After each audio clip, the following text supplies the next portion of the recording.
Hola, hoy tengo el gusto de estar con Flavia Biroli, una colega de la Universidad de Brasilia. Flavia es de sobra conocida porque ella ha sido durante cierto tiempo la presidenta de la Asociación Brasilera de Ciencia Política, concretamente entre el año 2018 y el año 2020. Hizo su doctorado en la Universidad Estadual de Campinas, Unicamp, y como decía, es profesora de la Universidad de Brasilia. Flavia, sobre todo, se ha desempeñado en el tema de, lo diré en inglés, de politics and gender. Todo es el ámbito en el que ha trabajado, bien como editora de la revista brasileña de Ciencia Política entre el año 2009 y el año 2017, y luego con sus obras. Tiene varias: Feminismo y Política, Familia, Nuevos Consejos, Género, Neoconservadurismo, Democracia. En fin, su obra es prolífica e interesante. Y hoy es la invitada para Los Retos de la Política, este programa del área de Ciencia Política de la Universidad de Salamanca. Bienvenida, Flavia, a este programa. Estamos encantados en tenerte entre todo el equipo del área de Ciencia Política. Y bueno, la pregunta es la del título del programa. ¿Cuáles son, en tu opinión, los retos de la política? Hola Manuel, muchas gracias. Un gusto para mí estar aquí con vos y ser parte de este programa Los Retos de la Política. Para mí yo pienso que en toda mi vida como investigadora, la preocupación central ha sido la convivencia entre las desigualdades y las democracias y cómo los patrones de convivencia, los patrones de las desigualdades en Latinoamérica afectan las democracias en la región y en Brasil en particular. Y hoy día yo pienso que los retos que encontramos tienen que ver con el hecho de que no más hablamos de cómo cualificar nuestras democracias de una manera que el Estado, la ciudadanía, sean menos selectivos, que la violencia sea algo que pueda ser contido por el Estado de Derecho. Esto todo es importante, pero hoy día yo pienso que hay un otro reto muy importante que tiene que ver con el hecho de que las democracias están en cuestión, están siendo contestadas, y que valores no democráticos han ganado espacio de una manera distinta de lo que conocíamos en las décadas anteriores. Entonces, yo diría que hoy quizá nuestro reto principal sea comprender cómo estas democracias en contextos tan desiguales, pero que se construían con sus fallos y con sus problemas, están siendo puestas en cuestión por valores muy abiertamente no democráticos, Sí. de una manera que incluso hace con que las desigualdades sean presentadas como algo que es la normalidad de las relaciones sociales. Entonces, si antes los cuestionamientos de la incompletud de las democracias, por ejemplo, en América Latina, sabes bien, pasaban mucho por discutir qué es un Estado democrático, qué es una Sí. consolidación democrática en sociedades tan profundamente desiguales, ahora en esta reacción a los valores de las instituciones democráticas, uno de los problemas para quien piensa estas conexiones entre desigualdades y democracia es que las desigualdades son presentadas como si fueran algo que no es un problema para las democracias, para la política, pero el normativo de las democracias Entendido. hoy Ujú. en estas reacciones serían sociedades profundamente desiguales. Y dentro de estos factores que hay sectores de la sociedad que pretende hacer normales, ¿cuáles son los que pones tu mayor atención? Ah, sabe, Manuel, a mí me preocupa mucho los patrones actuales de la privatización del Estado, la manera, Sí, y yo no hablo solo de la privatización de sectores económicos específicos, pero sí, de cómo el Estado eh, es capturado hoy por intereses privados de una manera que eh, nos deja cada vez más lejos de una posibilidad de relación entre el Estado y los ciudadanos que sea en efecto democrática. Entonces, en América Latina hoy, yo pienso que para allá de los patrones del neoliberalismo económico y los ajustes fiscales y la manera como han hecho limitado las posibilidades de políticas sociales y de garantías para las poblaciones, garantías ciudadanas para las poblaciones. Hay un problema de que hablamos poco, menos do que deberíamos en la ciencia política, me parece, que es el problema del crimen organizado, de la manera como algo que es mucho más do que la violencia cotidiana y que tiene que ver con esta dinámica mismo del paraestatal, sí, pasa a ser parte de la manera como el Estado, de la dinámica mismo de la política. Entonces, las dos cosas conjuntamente parece a mí que presentan desafíos hoy que son muy difíciles y muy difíciles para nosotros en la área de ciencia política, porque nos traen cuestiones con las cuales no estamos necesariamente acostumbrados a lidar, a estudiar, a pensar. Esto del paraestatal, y esto de cómo la economía política puede poner límites al Estado democrático, aunque sean temas que vienen de más tiempo, sabemos que vienen de más tiempo. Yo pienso, por ejemplo, en cómo discutimos ya hace décadas esto que Evelina Dagnino, una cientista política brasileña que quizá conozcan, ha llamado de la confluencia perversa entre sí, proyectos sociales de ciudadanía y la captura del Estado por una lógica económica que hace casi imposible que proyectos social sí, democráticos en efecto se realicen. Pero hoy lo que vivimos, parece, tiene que ver con la manera como esta captura del Estado por intereses privados es parte también de una reacción muy abierta, como yo decía antes, a los valores e instituciones democráticas. Entonces, quizá lo que pasa en América Latina desde adentro de las democracias sea algo un poquito distinto de lo que pasa desde adentro de las democracias en el norte global, ¿sabe? Porque sí. estas dinámicas de ajustes más el crimen organizado están en hecho haciendo muy difícil que la política se realice como una política ciudadana, democrática. Ya. Y Flavia, ¿no te parece, antes citabas el neoliberalismo, ¿no te parece que hay también unos efectos de lo que llamamos el neoliberalismo cultural en el sentido del el acentuamiento de la individualización de las personas, ¿no? De la competencia, ¿no? De la lógica del sálvese quien pueda, de la lógica de competir por en cualquier faceta de la vida, en el ámbito laboral, en el ámbito incluso de las relaciones sociales, de las relaciones afectivas, etcétera, ¿no? ¿No te Sí, parece sí, que hay también un factor ahí sí. sumamente importante?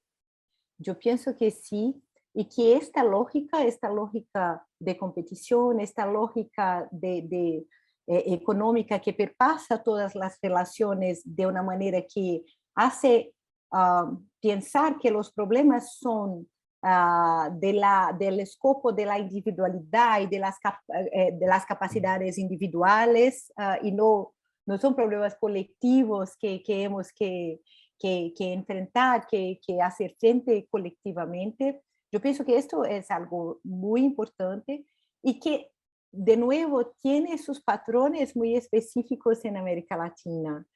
Claro que no es todo el mismo en distintos países, pero hay algunas cosas que me parecen importantes, porque, bueno, una cosa es qué significa el mérito. Se dice el mérito en español, ¿cierto? Sí, ¿Está, sí, está sí, correcto? sí, Sí. ¿Qué, sí, qué significa el mérito? ¿Qué significa esta lógica de competición en sociedades tan profundamente desiguales? sí, Que son atravesadas, por ejemplo, por el racismo, como en Brasil, de una manera que impide, que limita las capacidades individuales y colectivas de sectores muy numerosos de la población. Entonces, una cosa es esta, el mérito, la competición en sociedades tan profundamente desiguales. Una otra cosa que me parece importante en el caso de América Latina tiene que ver con cómo los cambios religiosos sí, que tienen que ver con los avances de las religiones pentecostales y neopentecostales se conectan con esta lógica de consumo, de realización individual, y en qué medida esto es parte de la legitimación de ciertos discursos políticos en los cuales la moralidad de las finanzas, del capital, de la competición, está junto con la moralidad religiosa, la moralidad que tendría que ver con los comportamientos. Esto es algo que estamos, después puedo hablar de esto si quieren, que estudio para comprender un poco las reacciones a la agenda de igualdad de género sí, en la región. Y una tercera cosa, Manuel, que yo diría es que hay una tensión entre lógicas más tradicionales de comunidades en América Latina y este desarraigo, es así que se dice en sí, español, desarraigo, sí, desarraigo, sí, que tiene que ver con la violencia, las desigualdades. Entonces, y ahora también con cómo el neoextractivismo impacta las vidas de comunidades, por ejemplo, en Centroamérica sí, y en partes de Sudamérica. Entonces, esta movilidad que es, pero no es voluntaria de la gente en América Latina, que tiene que ver con los flujos migratorios, pero también los cambios en la vida cotidiana, en que lo sentido mismo de comunidad se ha cambiado mucho, y yo pienso que se puede cambiar aún más si pensamos en las cuestiones ambientales y en la manera como el neoextractivismo sí. afecta a la vida de la gente en la región. Y Flavia, el enorme cambio, esto que llamamos la revolución exponencial de lo digital, ¿cómo puede estar afectando? ¿Cómo puede estar acelerando algunos de estos problemas que estás Sí. planteando? Esto es algo importante también, ¿no? Porque hablamos de cambios que son monumentales en las últimas décadas y yo pienso que este es uno de estos cambios.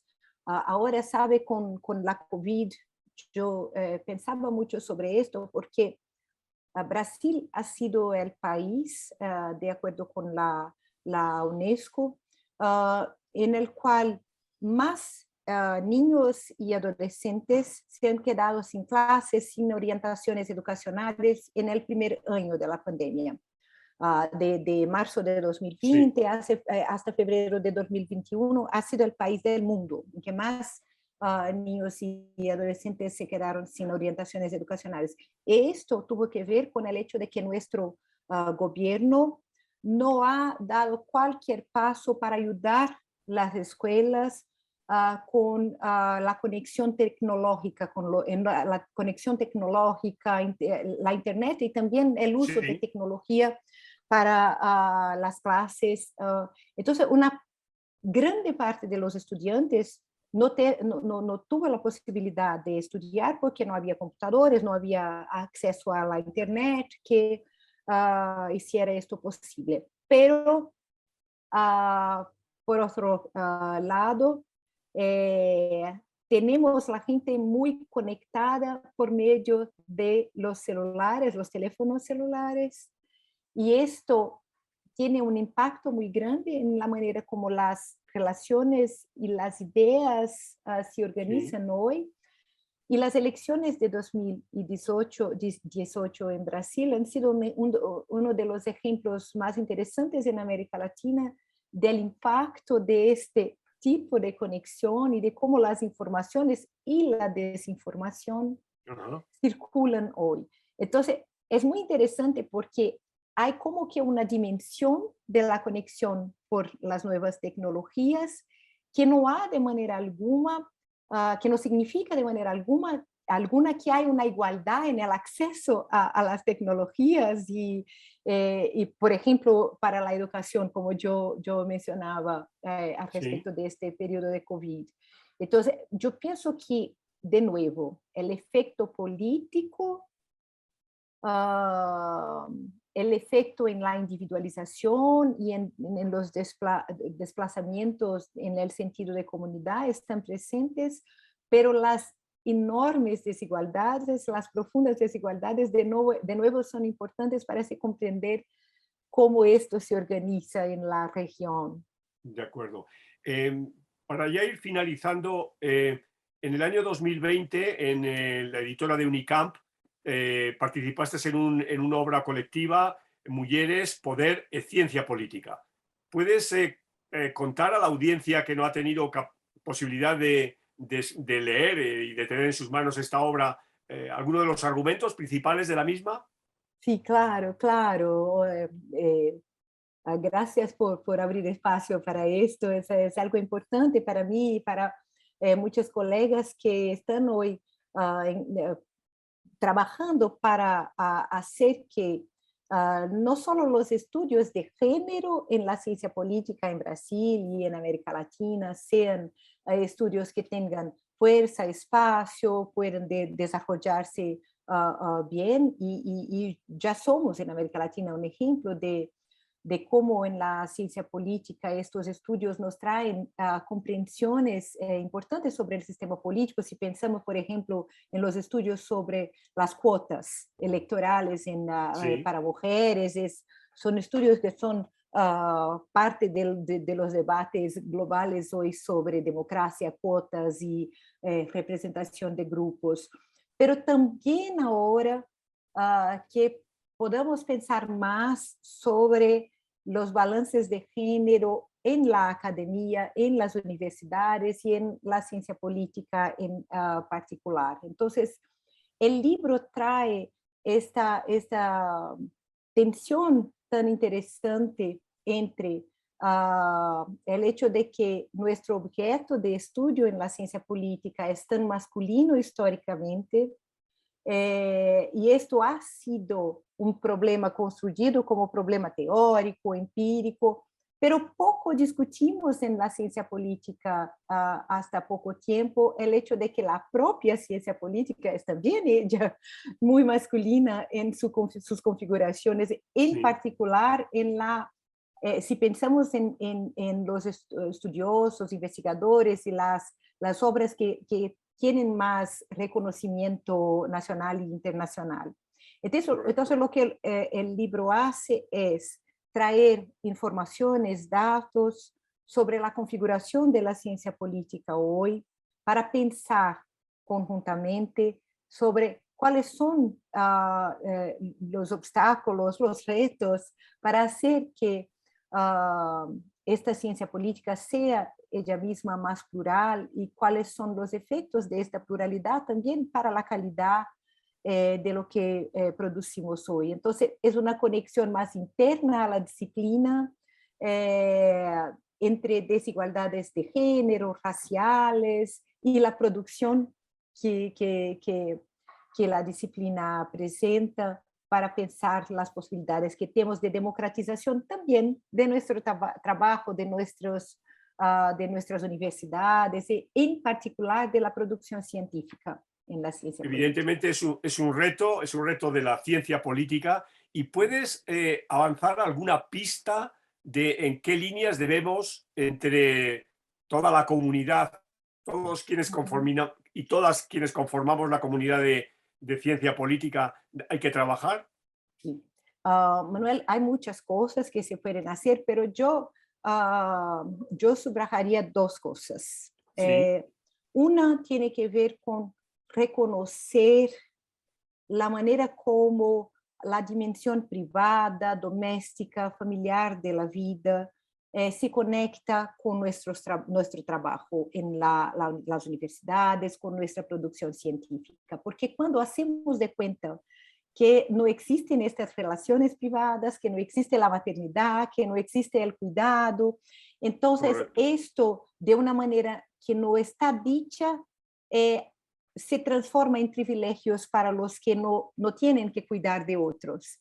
Y Es eso es algo correcto. que la pandemia nos mostró también que es tan importante. Estas relaciones cotidianas de cuidado, de afecto, no podemos hacer de cuenta que no están allá. Entonces, esto es algo, es necesario con nuestros estudiantes, con las colegas y los colegas, por ejemplo, que la maternidad, que el cuidado de otras personas sea reconocido de una manera que no impacte negativamente el trabajo. Y una otra cosa son los vieses se dije como Los viajes. la manera como a veces, sin darnos cuenta, podemos favorecer a algunas personas y no otras. Los Entonces, sesgos. los sesgos, gracias. Nada.